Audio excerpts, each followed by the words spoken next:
Oh, terrible things.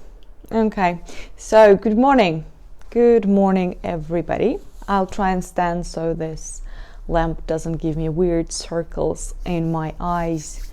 Okay, there can be weird circles in my eyes anyway because it's Monday morning, and I overslept a little bit. So hello, hi, hello, good morning. So this is week 4 of my live video challenge, and yeah, so next time I'm doing a challenge, it's not going to be a challenge just for me, it's going to be a challenge for everybody, otherwise it's not fair. But I guess it's quite a challenge for many of you who watched it and like all of the videos since the very beginning.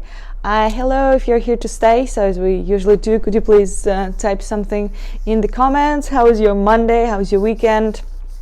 We better talk. I'm gonna be, looking like this, so I don't have, these weird things. So if you also have this kind of lamp and you record videos, maybe you can share a secret. What to do. How many days left? Like, it's a bit too much already. Today's day number 15. It means like including today is 15 days left, so it's just we're in the middle of it. But I mean, it usually does that happen that it goes faster when you kind of pass the equator. Hey, hi. Hey, hello. So today is week 4 of this video challenge, and I've been talking mostly, and you've been commenting on different teaching, let's call it situations, and different experiences that teachers have with yay, oh, my sweatshirt. Yes, actually, like, there's also a sleeve, you can't see it from there. Yeah, I like it too. It's like, I really love like the material. I'm testing it, so that's why I'm wearing lots of our branded t-shirts. And actually, it's, if you need for your students, or like for your needs, if you need to order a sweatshirt, I think I can recommend, so you can DM me, I can say where we're ordering this, but this is, I'm wearing for the first time today. So anyway, we started last week, we're speaking about English and the language that we teach and our relationship with this language. Then we moved on to getting ready for your lessons, and we talked about lesson preparation. Last week we spoke about control and autonomy. What should teachers do? What they better not do, and give their students a chance to do that. And today we're speaking about learning. Actually, like the rest of what's left is actually 3 weeks, and okay, so I'm still waiting for a couple of people, and I'll start in a minute. So this is the page I need. Where is the page I need? It's never there when you need it. So next week we have 2 weeks left and one more final video. So next week we're gonna speak about teaching principles and how they are changing. How they've changed and keep maybe changing, or maybe now forming for me. And I'm gonna invite different guests, to talk about how their principles changed throughout their career, principles and beliefs. I'm gonna share because I remember doing something completely different from what I'm doing right now, and I don't really think it's a bad thing, but it's part of a learning curve. So this would be week number 5, and week number 6 will be about professional development. So today we're kind of starting the topic of professional development, but we're going to finish up and have a look at different teaching and learning opportunities for teachers.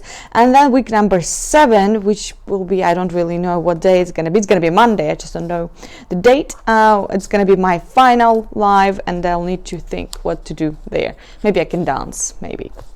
Something unusual, in those 30 days. Anyway, why am I closing this? So this week is about learning from other teachers, learning from a community. So this week I'd really like to stress how important a community is, and how maybe to so we can talk about this like on Thursday, how to find this community, or how to create this community, or how to work within this community, and what can be done, what can be learned. So today it's just me talking. I'm going to be talking about different learning situations, like where teachers learn. Okay, and I'm going to share, like, as you know me, I like learning, and I learn quite a lot. I'm going to share, so you can ask if you know about any things that I did. So I did, for example, like the big ones would be CELTA, because actually I'm not a teacher, I'm a psychologist. My first diploma is in psychology, and then I went to Moscow Leninsky University. Okay, good morning for me, for a professional переподготовка thing, and then so different seminars and conferences. I mean, I think you know really well. And tomorrow we're going to speak about learning from other learning by teaching, let's call it like this. I think this is what I really learned in the past couple of years, that you know that when you teach, you learn something better, but it actually works for teaching as well. So I'm going to talk about that tomorrow. And on Wednesday, I'm going to have a guest. It's Natalia Ladygina. You've already met her. We're working together at Teachers Teach Teachers. And she's a CELTA trainer. And why we decided to meet up again, because last time we kind of started upon a topic, and we want to elaborate on that. So, like, is it really useful for teachers of different levels of a teaching experience, of different levels of different professional levels, if we can call it like this? Is it okay for them to study together in teaching situations and learning situations like CELTA, for example, where you put like just all random teachers together in one group, or the same we do at TTT? So we're gonna speak about that with Natalia, because she's a CELTA trainer and she also works at TTT. On Thursday is going to be traditional Q&A, and on Friday we also have a special guest, Katya Gladyshenko. So she's one of the you might know her, first of all, and then she's one of our TTT participants, and she's been with us for a while, so I'm going to be asking about her experience and what she thinks about that. She also holds a Delta modules 1 and 3 according to her Instagram, and so she knows a bit about learning, so I'm gonna ask her to reflect on that experience. I'm gonna have a look. I think I saw a comment. Dear teachers, do you teach together? Example, 2 teachers in class. I heard about such examples, and I think there's going to be a talk about that on the freelance track at the summer conference in Yaroslavl. So if you want to know more. So anyway, so when why I decided to talk about this today, because I was the other day I was thinking, and sometimes teachers ask questions like, what is it better to do, a CELTA or a TKT, a Delta or an MA, or is CELTA worth? So the very common question is like, is CELTA worth it? So who can answer a question, is CELTA worth it? Or where to study next? Should I attend this conference or that conference, or this speaker or that speaker? There are so many questions, and basically there is no right answer to that anyway. And I was thinking about this experience, and I think maybe my answer here will be, you never know which seminar training session might turn all your teaching life over. It can be CELTA and can be not CELTA. For me, I did CELTA exactly 7 years ago, and I actually did it because I wanted to apply for a job, but they told me I'm not good enough, and that if I do CELTA, I'll be good enough for them. Haha, that's funny. 1 month of teaching experience, and suddenly I'm good enough. And I thought, okay, I'm already. This feeling of rejection maybe actually made me push even harder, and I decided to go to London, because they also told me that my English was not good enough, and that one I couldn't accept. And yeah, I decided to go to London, and then I think already like on my flight to London, I thought, ooh, if they accepted me, you know, to do a CELTA in London, my English should be, you know, should be okay, should be all right. So there were different reasons. I mean, that was the reason for me to do CELTA. So I didn't actually even choose because I really wanted to go there. Yeah, it was a Russian company. It was not. I mean, then I kind of sorted out the problem was not the company, the person in charge of this hiring and my internship. She was kind of burned out, and yeah, so later on we became quite, I mean, I can't say friends, but yeah, we got along and everything was okay. So sometimes this happens, and I'm really grateful for that experience, because otherwise I wouldn't have done CELTA. I think, I'm sure maybe I would be doing it now, which is not a very convenient time for me now. So yeah, and went there. So I kind of got this like the way it was intended. So I wasn't a teacher, and it was my first experience, learning experience about teaching, first experience of teaching like groups, and in that way it was really great. It's really brilliant. It's quite short. I mean, we do know everything about grammar and how the language works because we learned it, and in that way CELTA was an amazing start for me. Did they pay for your CELTA? Of course they didn't pay for my CELTA. I paid off. I remember paying off. I mean, my debts to my father for a couple of years after that experience. Yeah, because it was, I mean, a while ago, and my salary wasn't good enough. That was not good enough. Their pay. Now, and I do believe, like, so. Actually, following this question, I do believe that people should actually pay for their professional development themselves.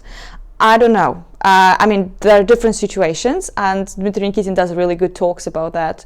But I mean, if you ever had corporate students and their companies were paying you, yeah, I mean, your company, for them to be learning English, I think you might agree with me that their motivation was not that motivated. Yeah, so and I think the best, maybe one of my best students, I mean, always, yeah, are the ones who pay for themselves, or when the company pays at least 50-50 or reimburses the learning later on.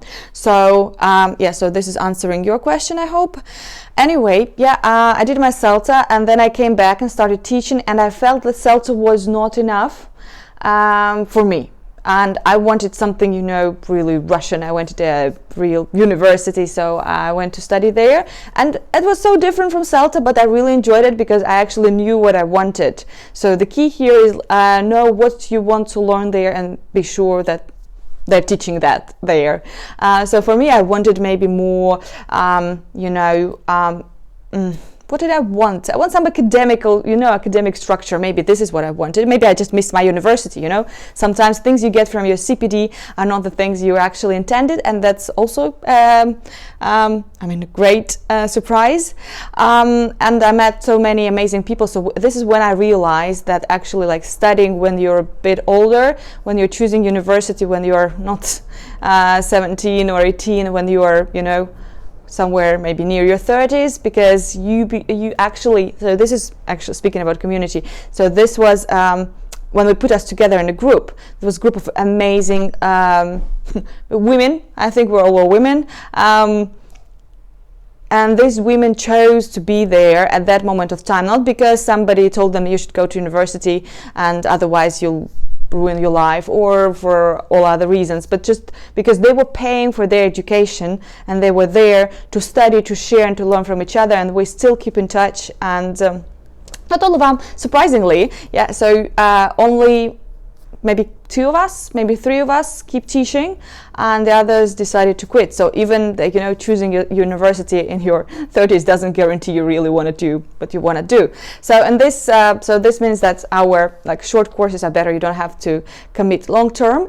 Anyway, yeah, other ways to learn from your colleagues is to attend different seminars, conferences, webinars, and I think right now there are so many. Yeah, I think like I'm already a bit tired of you know, reading all the mailings that I get. I'm guilty. I also send some mails with the CPD opportunities, but we have quite a few, and this online, I think, made it easier in so many ways.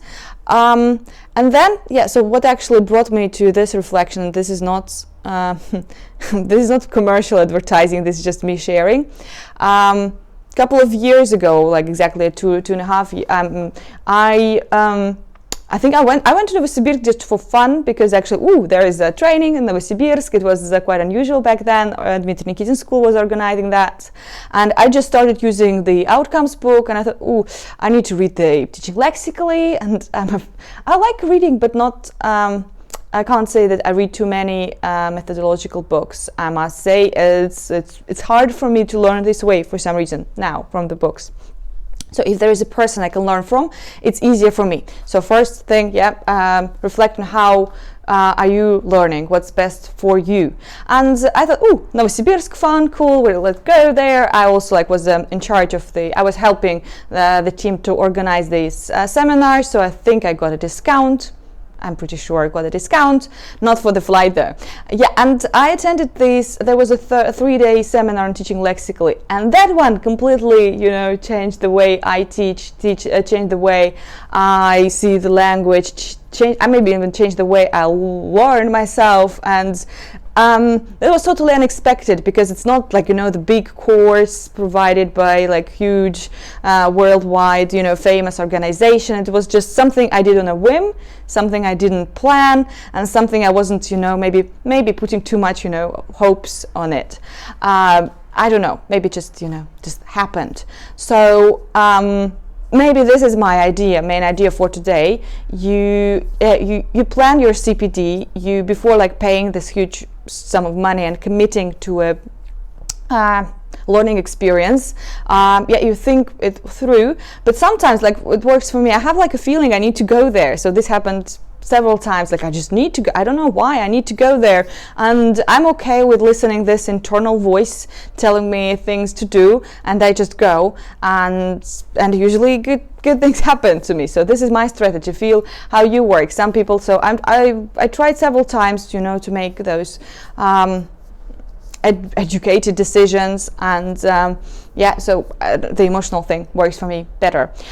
So going back again to how you can learn from other teachers. So what's the problem maybe from learning at the so I think in our culture, we have something we need a name to learn from this person. So somebody who did something really well, something important, and then we can learn from them. But then the more you start again about community, talking to other teachers and see what different teachers do in their classrooms, it's amazing. You realize you can learn from them too. The great thing about names, and it means that they are experienced people, and they can teach us something we don't really know. But also I think the more you're involved in teacher training and giving talks and doing something on your own, the less time you have to spend in your classroom. And if you find teachers, a community of teachers who all, keep teaching, you'll get so many ideas from them, because they are, in the classroom every day, and they can also share. The teachers are shy, unfortunately, and if you want to learn from them, you'll need to, really be really motivated. But they are very, very, very happy to share. And how to give talks at conferences, we're going to speak about that tomorrow. One more thing, how to learn from a colleague is actually take on a course of a different language or something else. So I know that usually a lot of insights come to our heads when, for me, when I do some kind of sports, when I start a new sport, not kind of start a new sport, but join a Zumba class or Pilates class, and then you realize, this is why they don't understand instructions. This is why they, might feel stupid. This is how it feels when you understand nothing what they're asking of you. So, and you can see how the teacher works and what you like about their approach or not. And if you don't like it, it's also a good thing, for our learning, because you can reflect on that, what exactly you didn't like, and are you sure you're not doing it yourself as a teacher. So, for example, I think last week or maybe 2 weeks ago, I told you I was talking to my friend, And she shared this situation. Actually, her student shared with her that he's he's quite a successful guy. He's learning English. He's an entrepreneur. And he told her, and she's a very, laid back teacher. She's not like too demanding in a good way. Yeah, so she never pushes her students to do the homework. And then he shared that actually, like when he doesn't do the homework, she would just make a joke or something. And actually, that is also not a very good thing, and this is what I tend to do. I sometimes, you didn't do your homework, why something, it doesn't sound funny right now, but it's usually fun in the classroom when it's one-to-one, yeah, so, and that guy shared that actually, like, even the little jokes, they were very, upsetting for him as well, and I like, okay, I need to, be careful now, because I like making jokes, yeah, and I might be doing this, and this might not be good for my students. So this is a little tiny learning experience, can be quite important for my classroom, and it's free. I didn't pay for it. I just called my colleague, and yeah, but I think this could be a tip. This colleague could be giving a seminar or a webinar or something and be sharing it there, but she shared it when we were discussing and talking. So I guess the best place, not the best place, like the best place for lifelong learning, something that happens every day, something you don't need to, plan. It comes from this exchange. That's why we have lots of groups on Vkontakte, on Facebook. So there used to be a forum. If somebody remembers that, actually I remember just the name and maybe going there for a couple of times. Having a colleagues you talk to regularly, maybe to process these things, to reflect on your classroom, because I like talking about my class and my students and their progress.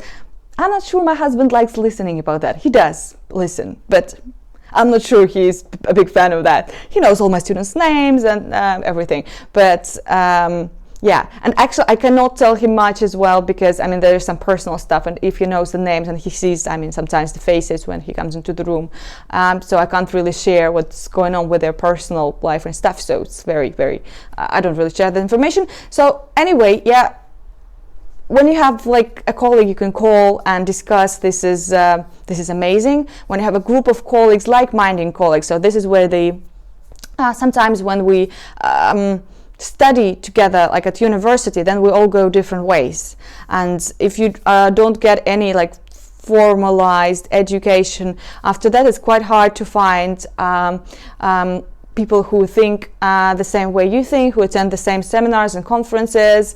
That's why, again, and some people are shy, to network at conferences.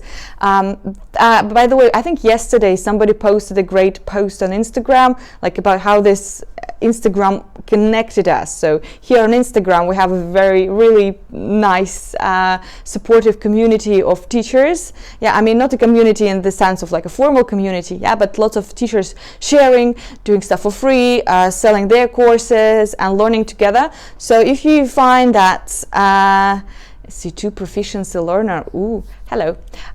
So if you find that kind of community, hold on to it, yeah, and maybe look out for people who you see talk, maybe, and you can feel that they share the same principles that you do, or maybe you like their principles more than your old ones. Speaking about this next week, and you can learn from them as well. Okay, so you're still watching it, and I think I'm kind of already just talking, and part of my reason, one of my reasons why I'm doing these lives, it helps me how I'm learning. I'm learning from listening, but I'm also learning from talking. Sorry. So when I speak, yeah, I think like the idea is forming, and then I'll write it down. So thank you very much for giving me this space to learn and to think about something. That will be all for today. So again, today we told about learning from other colleagues, and here again we don't have any secrets. It's just like the learning happens. Sometimes it happens unexpectedly, sometimes it's free, sometimes you pay a lot of money, and you never know which one will turn out to be maybe more emotional for you, but anyway, yeah, if you're doing with us the easy thing, the qualifications, yeah, they always give you a certificate or a diploma. So if this is what you need, that's a very easy choice to make. And if you're just learning to become a better professional, so I guess that this micro learning, micro everyday learning, something that keeps you on your toes every day, this is the best part of it. And this is a community of like-minded people. And I'm not going to promote anything because we are basically full this year, so what we might see you next year. Thank you very much for being this great audience. I didn't ask you too many questions today, but thank you for your smiles. And I'll see you tomorrow when we're going to be speaking about learning by teaching. And I might persuade you to do a webinar or a talk if you have never done anything of that kind. Thank you. I'll see you tomorrow.